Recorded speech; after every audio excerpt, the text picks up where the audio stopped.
So I ended up getting carpal tunnel, oddly enough. Um, I've been playing Counter-Strike 2.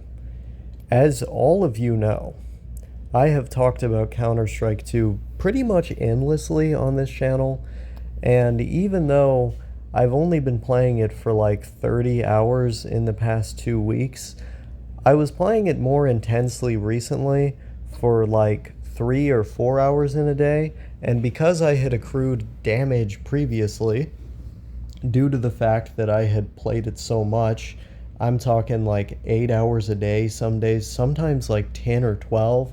I was going crazy on the Counter Strike at that time. I had accrued some damage to my hand, and as soon as I stopped playing the game, or at least stopped playing it as often when I did start to pick the game back up, I didn't have the same pain. But of course, you get back into it, and even if it's just a little bit, your hand hasn't fully healed, and then you get the carpal tunnel going again. You get that pain in the in that part of your hand, and you just don't feel right. And that's kind of where I'm at now. Like, I just don't feel right. Um, and so I'm gonna give all gaming uh, a firm break. I'm not going to be using my right hand for like basically anything. As long as I can keep it rested, I think I should probably be fine. But obviously, until I feel 100% confident in it, I'm just not going to take any risks. Like, I haven't even been using my right hand to open doors. I haven't been using it to clasp cups or glasses. I've been keeping it rested 100% of the time. And I think as long as I do that, I should be fine. But I'm going to give it at least 2 weeks, if not more. So, like 2, maybe 4 weeks, and upwards of 5 if I have to. And obviously, I think I should be able to use a little bit more pressure on it, use it for a greater number of things as the time goes on. And then up after the final stretch, after like 5 weeks, I think I should be able to start playing games again, which would be nice. But I'm not going to be doing the keyboard and mouse shit, because playing games on a keyboard and mouse is like particularly bad for you. Like, if you're playing on a controller, you run the risk of carpal tunnel as well, but playing games on a keyboard and mouse is particularly bad. And so I don't want to put that kind of stress on my hand again. And I have like way more console games just in general, so I don't even really have to worry about it, right? Like, if I'm playing on console, what worry do I even have? Um, so I think console gaming is going to probably be the strat. Um, no keyboard and mouse, absolutely none. I never had these problems before I got into PC gaming, by the way, and I would game on just a regular controller for upwards of 8 hours a day sometimes. Never had a problem, never. But I get on PC gaming, and like after a couple weeks of playing a lot, I'd start to end up getting, major problems in my hands, particularly on the side that uses the mouse. I don't know why the hand where, the WASD keys are getting some love. I don't know why that hand doesn't go out, but for whatever reason, it's always the hand that uses the mouse. I guess because I'm like twisting the mouse around and throwing it all over the place in efforts to look around in game, aim and such. That's probably what it is. If you're constantly aiming and constantly shooting, like, there's going to be some pretty firm wrist movements there. So, no video games for me. I have to watch anime, which is not a bad thing. Like, I'm a huge fan of anime. And who knows, I may even start doing some videos on, like, for example, seasonal shows.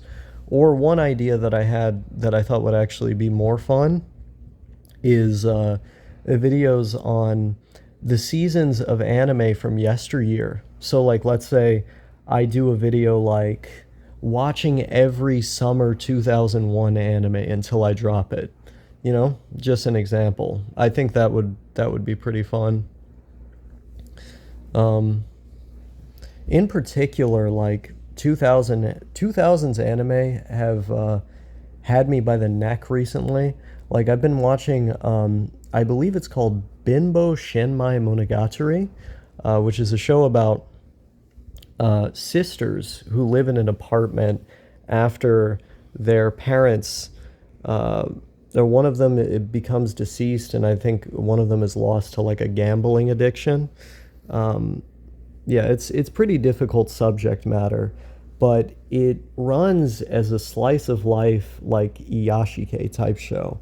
Each message, each episode rather, has a message that is usually like moral in nature, or it tries to focus on the interplay between the girls and a rough society that doesn't particularly care for them.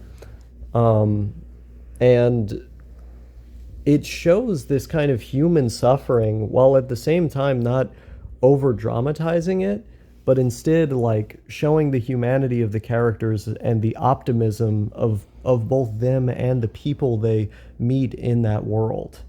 Um, like, there's one episode, I'm not going to get into the later episodes because I don't want to spoil it for anyone who might want to watch the show. But there's an early episode where the girls are in a kind of competition with this richer girl who feels really bad about herself. Like, she has terrible self-esteem issues, and it's not apparent that she's from a rich family at first, but they're competing over like which items are on sale that day when like all of the citizens come running into the grocery store, and they just whap up all of those different items that are on sale, and then it's down to the last one. It's like these girls are competing with one another to get the very last item. Um, and this girl starts crying and everything as the little sister, gets the I think it was meat, uh, so she can take it back to her sister, and then they can have meat for like the first time in 2 weeks or whatever, which they never really get to have, given how poor they are and the fact that these two young girls have to raise themselves. Um, and the girl, like, she starts crying and shit. She's like, oh no, my sister's gonna hate me if I get this. And she brings her back to her apartment, and she's like, yeah, I just want to give this to you, as a stunning show of selflessness. But then the twist is when they actually get to the girl's house, they find out it's a mansion. And they're like so confused. They're like, why do you need this? And I'm not going to spoil what she needed it for because it's a pretty funny joke. But um, over the course of the episode, she comes to find that her older sister isn't actually disappointed in her, and that all she needed to do was directly communicate. And it's kind of a sweet message, right? Like, there was sisterly love in both families. It's just that she hadn't found it. Her self-hate was too strong to actually communicate sufficiently to find out that that was the case. Um, and it's a great message. Honestly, I don't know what demographic this show was even meant for, because I feel like it's probably adult men watching it. I don't know what time slot it was in, but like, I would show this to my kids. I would show this to them. I feel like it has some great morals, but it's also good in a way that makes it to where the older folk can watch as well. It feels like a family show, even though it does, again, deal with some difficult subject matter. So I've been enjoying watching that one. I've got some other shows loaded up as well that I'm definitely going to take a look at after that. And it's kind of a wonderful world to be in with this carpal tunnel. I'm not going to lie, guys. It's kind of a wonderful world to be in because I can enjoy these shows, not necessarily enjoy games, but like I have an excuse to watch the shows, you know? Um, and so I can diversify the kind of media that I've been consuming up until I've healed. And I mean, after I have healed, uh, I'm not gonna fucking, I'm not gonna game on the PC like crazy after this. I've learned my lesson.